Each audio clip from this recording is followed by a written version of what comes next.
On today's episode of MotoCheez.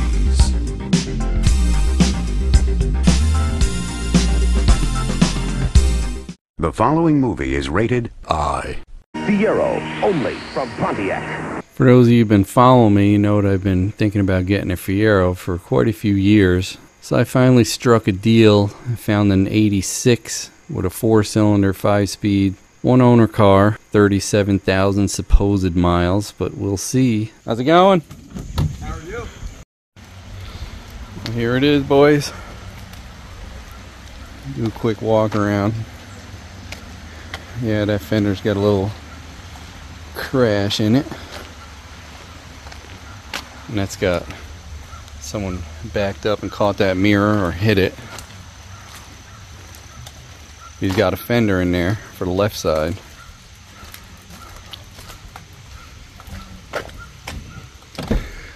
This thing has 37,000 original miles. Some old lady owned it. Crazy, huh?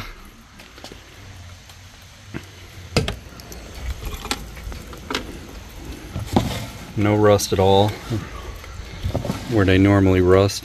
It's got a 4-cylinder. He says number 4 cylinder, the piston's stuck up, which sounds kind of strange, doesn't it? So I don't know what to do about an engine yet. What do you think? And he's got the gas tank out of it, which I have in the garage. It's a really, really clean car. I mean, look at the seats. 37,000 miles. Might be worth doing something with it. Here's a registration sticker that fell off the window. It did also come with a bunch of paperwork. Here's one of the brake pads off of it. Not sure if it's OEM or not. He removed it because the calipers are set up naturally. So how many miles do those pedals say to you?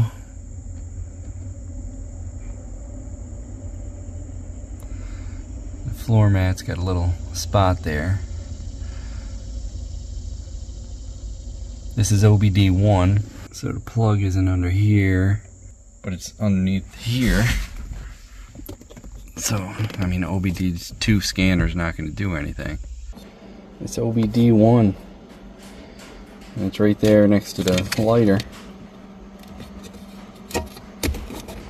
So you definitely can't check if there's any mileage or anything.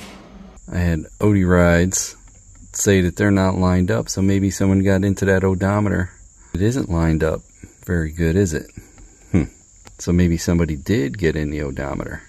But according to this, in 1992, the car read 37,115 miles. Checking out underneath. I cranked it over before and he didn't have the oil filter on, so it leaked a little oil, but there's a little bit of oil on the bottom side. There was no antifreeze, and I was wondering why. I think I know why now.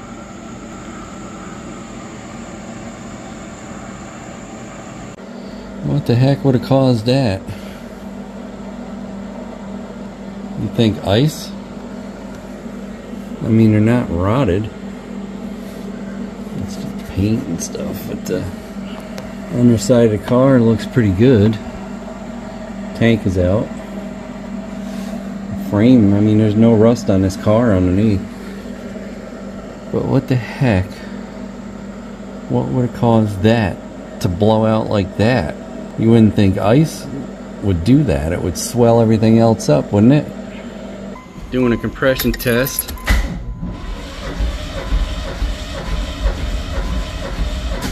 I don't have a side post battery. Number 1 is up 165. He did say he put Marva mystery oil in. I don't know how much, so maybe that's bringing the compression up. Let's try number 2.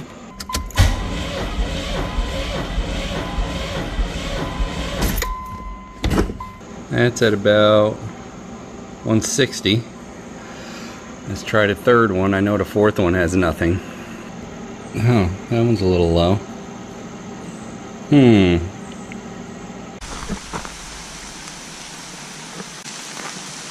Something knocked it over. But all the bolts I could see were gone. Oh yeah. Yeah, someone definitely took all the bolts out. I didn't even look at that. Did they get the ones up front? I didn't look that far. Because I thought maybe you took them out. No. Maybe the guy got it off. This thing is so tight. You can't get it from the other side at all.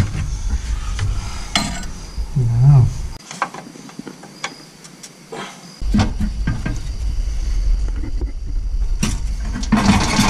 Hear it? Oh yeah. See the oil pump. I could see the journal for the connected rod in here. Oh yeah, I can see the. That thing is messed up. You can see how messed up that is. See it. Holy cow. Yeah, that crank is shot. Somebody ran that thing like that. That's why there's nothing left. Well, that answers where their motor's coming out. Maybe I can pull the oil pan while you pull down on the muffler. What'd you grab? Connecting rod? Rings. That is messed up. Yeah, I think it's broken. Surprised we couldn't hear that rattle when it was up there. Because there was nothing left. Someone ran it. Yeah, there's all kinds of parts in the pan. Yeah, I don't think we're going to be fixing that. And then the oil pan's like a big grab bag of parts. That and looks like a ring. Crazy. Yeah, so it looks like we're going to be needing another motor for this. What do you guys think we should throw in here? I don't want something too complicated, and I want it pretty reliable. A lot of you guys said the K motor, the Honda K series, which is actually a pretty good idea. I wonder if they make a transdat for it. We did look underneath the valve cover. That doesn't look too bad.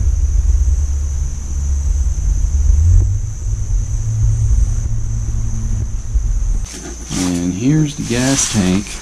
But this is the 9-gallon, or 9 point something. My son was smart enough to put something over the hole because of the mice situation around here. Yeah, it's pretty crusty in there. So I'm thinking I'll probably just go for the bigger gas tank, which this is an 86. In 84 to 86 they used a smaller 9 point something gallon tank. The 87 and up they went with a bigger tank, and it does fit in there, so I'll probably just get another tank, another fuel pump. But I'm not going to get the fuel pump unless I know I'm doing throttle body like this, which is a lower pressure, or if I do multi-port I need the higher pressure fuel pump to put in there. So now that it's not wet and it's daylight, well, fluorescent light, LED light, you can see it's not in terrible shape. Deck lid there, that's kind of a little bit crappy. This is fiberglass. These are like a plastic composite. I guess every single panel comes off on these. I'm trying to find the date code on these tires. Then I can see what year these tires are. But it doesn't really matter, because if someone got this car after it was sitting and they figured they'd get more money with lower mileage, they could have rolled it back like well after this car sat. Maybe. Tell me how many miles it looks like on this. Judging from everything that you've seen so far, I mean, it's definitely in really, really good shape underneath as far as rust-wise for the year. I've seen way, way worse. This thing is solid, rock solid as far as rust-wise. Steel wheels, boys! Definitely got rear-ended at one point. Somebody replaced that rear bumper cover. I got a little smash there. Well, that side. So I may try to beat that out before I put the rug back in it. So now it's in search of what motor to put in it. Might end up being something crazy, which I doubt. I'll probably put something mild in it. I'd rather keep a 4-cylinder. I mean, the Honda K-Series is a great donor if they have a Transdap for it. And they'll take a lot of horsepower. And I want to keep this 5-speed, so if I keep a 4-cylinder and I boost it and don't go too crazy, it won't snap it. If I go with a V8, it'll definitely snap that 5-speed.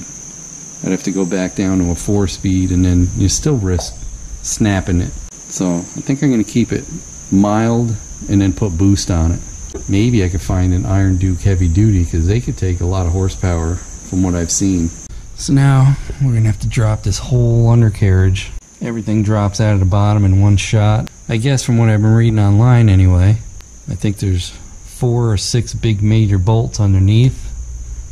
And then you can undo the struts from the top, and this entire thing, if you put it down on a rolling dolly, you can hook a cherry picker at the top and lift the whole body of the car off and then slide the entire motor out.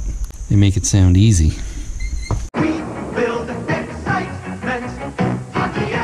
Hey, don't forget to like, comment, and subscribe. We'd love to hear what you have to say. Hit that bell if you want new notifications on new videos. Links for products used are in the description and on MotoCheez.com. Thanks for watching.